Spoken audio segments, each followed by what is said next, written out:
Napoleon Hill was an American self-help writer who spent about 20 years studying what really makes people rich. During that time, he met and learned from some of the biggest figures of his era, including Andrew Carnegie and Henry Ford, to understand how they built their wealth. He eventually condensed those lessons into his book Think and Grow Rich, which has remained one of the most widely read guides for people looking to improve their financial lives or get out of poverty. In the final chapter, Hill talks about what he calls the 6 ghosts of fear. These are psychological barriers that act as invisible brakes on your progress, compromising your mind and preventing you from reaching any kind of success. According to Hill, it's impossible to create a better future while these fears are still in control. So today, we're going to look through each of these 6 fears and look at practical ways to overcome them. Number 1. The fear of poverty.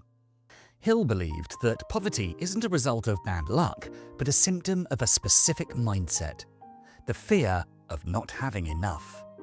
This is the most destructive of all mental ghosts because it paralyzes your reason and kills your imagination, keeping you so locked in survival mode that you lose the ability to see a way out. It's a self-fulfilling prophecy.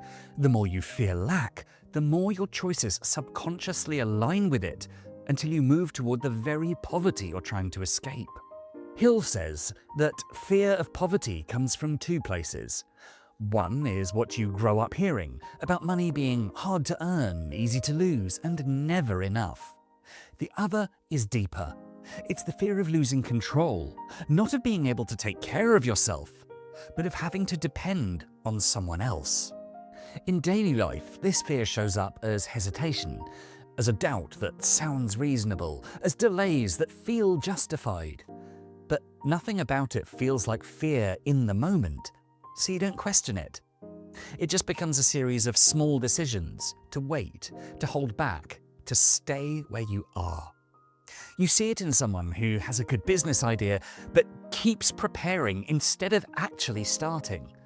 Someone who stays in a job they don't like because it feels safer. Someone who keeps learning about investing, but never actually invests. On the surface, it looks careful and responsible, but underneath, it's fear making the decisions. What makes this fear particularly heavy is that most of us don't actually fear an empty bank account. We fear the social humiliation. We fear the look in people's eyes if we fail, and we fear having to rely on others for our basic needs. That's what drives people to play safe. They focus on not losing instead of trying to win. They avoid risk, lower their goals to what feels manageable, and over time, even that shrinks. So Hill's solution was a specific mental shift. The decision to demand the best from yourself while simultaneously deciding to be okay with whatever you earn without worry. This sounds like a contradiction, but it's the only way to kill the ghost. Number 2. The fear of criticism. Hill viewed this fear as a silent killer of initiative. It's the voice in the back of your head that asks, "What will they think?" before you've even finished your first draft. This fear is so deeply ingrained because it's tied to our evolutionary need to belong to the tribe. However, that very same instinct is what keeps people from ever standing out. It's the person who has a revolutionary idea for a business, but keeps it a secret because they're afraid their friends will think they're being unrealistic. It's the creator who spends months polishing a project because they're terrified of a single negative comment. It's the employee who never speaks up in the meetings because they don't want to look foolish. On the surface, this looks like being a team player, but underneath, it's the fear of being judged running the show. Criticism is the cheapest commodity on earth. Everyone has a bag of it to give away for free, and most people criticize others' ambitions because those ambitions remind them of the dreams they themselves were too afraid to pursue. What this fear really does is weaken your independent thinking. When every idea is filtered through whether or not it's going to be accepted, anything original gets dropped early. You start choosing what feels safe over what might actually be right. But the cure is simple. Stop asking for permission. Once you reach a firm decision to follow your plan because you believe in it, The ghost of criticism loses its power to haunt you. Number 3. The fear of ill health. Hill viewed this fear as a sophisticated psychological loophole. Most people don't stay poor because they're actually sick. They stay poor because they're worried about getting sick, or because they use a minor physical discomfort as a shield against the demands of hard work. He argued that the mind has a terrifying power to shop for symptoms to justify the ego's desire to quit. Now, on the surface, this can look like listening to your body or prioritizing self-care.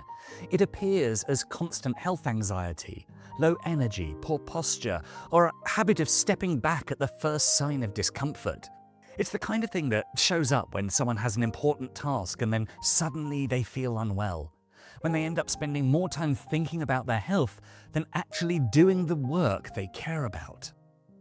Underneath all of this is a subconscious search for an alibi.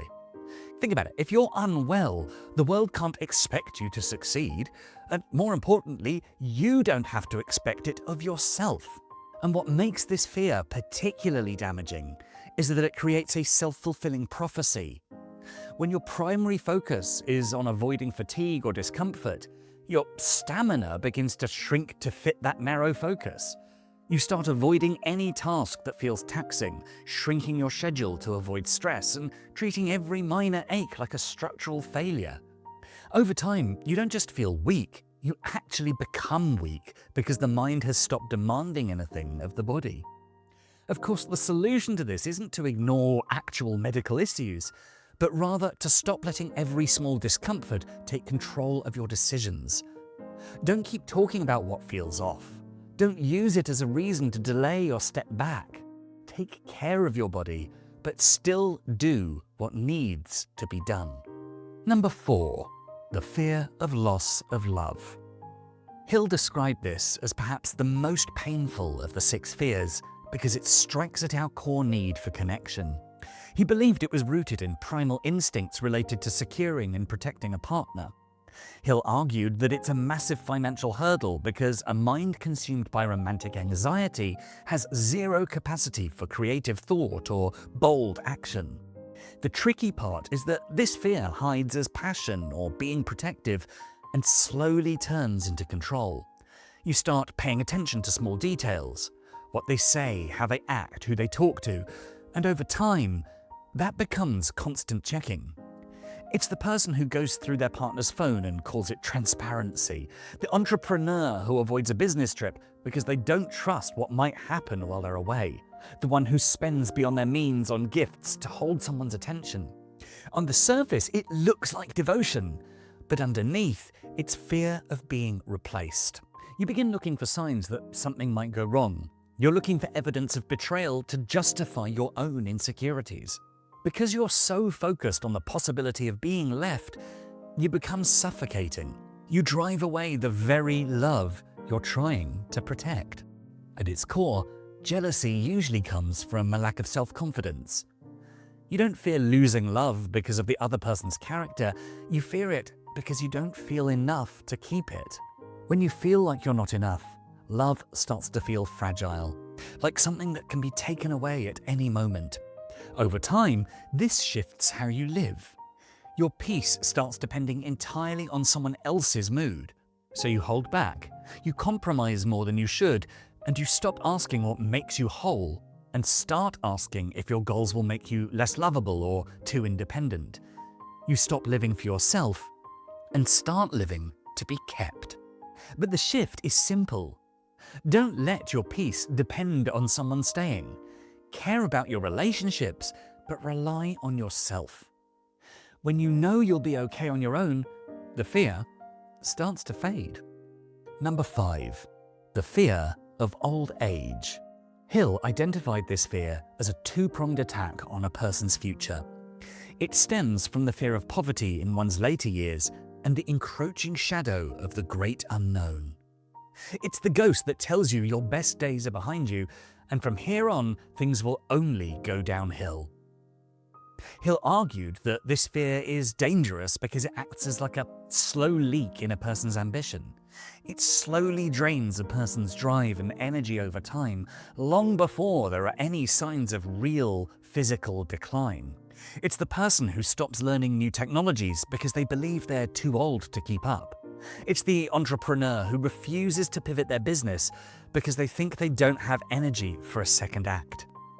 It's the individual who starts dressing or acting in a way to hide their age, as if their value is tied to their youth. On the surface, this looks like gracefully stepping aside or being a realist, but in reality, it's all just the fear of losing relevance. Hill's point is that age doesn't reduce your value, it shifts it. So as you get older, you gain better judgment, stronger discipline, and a wider perspective. Younger people may move faster, but experience gives you direction. So instead of seeing age as a decline, see it as an advantage. Your mind doesn't age the same way your body does. It grows through everything you've learned and lived. Number 6. The fear of death. Hill called this the king of fears. While the others affect how you live, this one makes you question why you're living at all. This fear feels like philosophical realism or nihilism. The unfortunate symptoms this fear carries are focusing on the end rather than the now, a total lack of purpose, and a habit of morbid thinking. You tell yourself that life is meaningless, but in reality, you're just afraid to commit to a mission that you can't control the ending of. Because you're so worried about the great unknown, you ignore the great known, the life you're currently breathing into.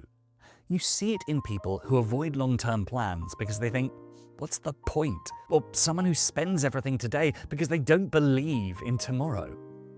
Others either obsess over leaving a legacy or pull away from life completely because they can't handle the uncertainty of how it all ends. Let's be honest, death is inevitable. It's a natural process. It's a law of nature as certain as gravity. So worrying about it is about as productive as worrying about the fact that the sun sets. Every minute spent dreading the end is a minute stolen from the only life you currently have. So the solution here is to accept it as an inevitability. Once you stop fighting the fear of death, you can put your energy back into living. So Hill also had something of a bonus ghost. While not one of the big 6, he warned of a 7th danger that is perhaps the most insidious because it acts as the open door for all the others. He called it the susceptibility to negative influences. It's the habit of letting other people's negativity shape how you think, and over time, their doubts, complaints, and limits start to feel like your own. It can feel like you're simply listening or being empathetic, but over time, you get discouraged more easily, complain more often, and start losing confidence. What feels like seeing both sides is often just taking in other people's fears and excuses. Without realizing it, those influences begin shaping your mindset and behavior. It's the person who sits through a 2-hour lunch listening to a coworker complain about the terrible economy and leaves feeling drained. It's the individual who allows a well-meaning relative to talk them out of a dream because the timing isn't right. Hill's advice is pretty straightforward. Protect your mind. People will always complain, criticize, and project their own fears. That's never going to change. What matters is how much of it you let stick with you. You can't control everything around you, but you can control what you hold on to. If you don't set boundaries, it's easy for other people's negativity to take over your thinking. So be more careful about what you listen to and who you spend time with. Stay around people who push you to think clearly and move forward, not ones who hold you back. Recognizing these fears is only the first step. The real question is what to do about them. You might know you're afraid of criticism or failure, but that awareness alone doesn't make that feeling go away. Hill didn't believe the answer was just trying harder. He understood that willpower doesn't last forever and you cannot rely on it all the time. Instead, he introduced the idea of autosuggestion, which is basically training your mind on purpose. He described the subconscious like a garden. If you don't choose what goes in, something else will take over. And more often than not, that something is fear, doubt, and negative thinking. So instead of letting that happen, the goal is to consciously feed your mind with thoughts you actually want to grow. To kill the ghosts, you have to use Hill's tactical 3-step reprogramming formula for autosuggestion. Write it down. Don't just think about it. Write a clear, positive statement of who you are and what you intend to achieve. If you fear poverty, your statement should focus on the exact amount of wealth you're attracting. Mix it with emotion. This is where most people fall off. Saying the words alone isn't enough. You have to see them in action. If your focus is fear of criticism, imagine a real moment. Someone disagrees with you and you stay composed, respond clearly, and move on without replaying it. If it's fear of ill health, picture an ordinary day where you feel steady, walking, working, breathing without concern. Keep it simple. Give the statement a real setting, even for a few seconds. That's what makes it start to stick. Next is the double daily ritual. Read your statement aloud twice a day, once just before you go to sleep and once as soon as you wake up. Why? Because these are the moments when the gate between your conscious and subconscious mind is more open. Hill wrote about this before modern science, but it matches what we now understand about the brain. Your mind has a filter called the reticular activating system, and it decides what you notice and what you ignore. When you repeat a clear idea, like being steady under criticism, you train that filter. Your brain will actively start looking for evidence to support that new identity while ignoring the ghostly whispers of doubt. So finally, Hill concludes the book with one of his most famous observations. Success requires no explanations. Failure permits no alibis. Most people protect their ghosts using if-only statements. If only I had more money. If only I were younger. If only I'd had a better education. Hill insists that you have to look at your favorite excuses and realize they're just masks for one of the 6 ghosts. To move forward, you must burn the bridge of excuses. Hill says these grow out of 3 things: indecision, doubt, and fear itself. It usually starts small, when you avoid making a choice. That delay creates space for doubt, and doubt slowly turns into fear. Over time, it settles in as constant worry, and what's important, Hill argued, is that these fears don't survive because they're powerful, but because they're left unchecked. Nothing is done to challenge or remove them, so they stay in place and grow stronger with attention. After studying successful people, he came to a simple conclusion. The only real control you have is over your own thinking. These ghosts only persist when you keep feeding them through delay, hesitation, and overthinking. The moment you make a clear decision and commit to it, the dynamic changes. Once your mind is focused on a defined direction, there's no space left for constant fear and mental noise. You don't have to wrestle with it directly. It simply weakens when it's no longer being reinforced. In the end, it comes down to one question. Are you directing your thoughts, or are they directing you? And that's our video. So what did you think? Is Napoleon Hill going to change anything about the way you lead your life? Let's get into it in the comments below. As ever, I've been Dan, you've been awesome, and if you enjoyed what you saw or found it helpful, why not check out our full Philosophies for Life playlist? And as ever, for more videos to help you find success and happiness using beautiful philosophical wisdom, don't forget to subscribe. Thanks so much for watching.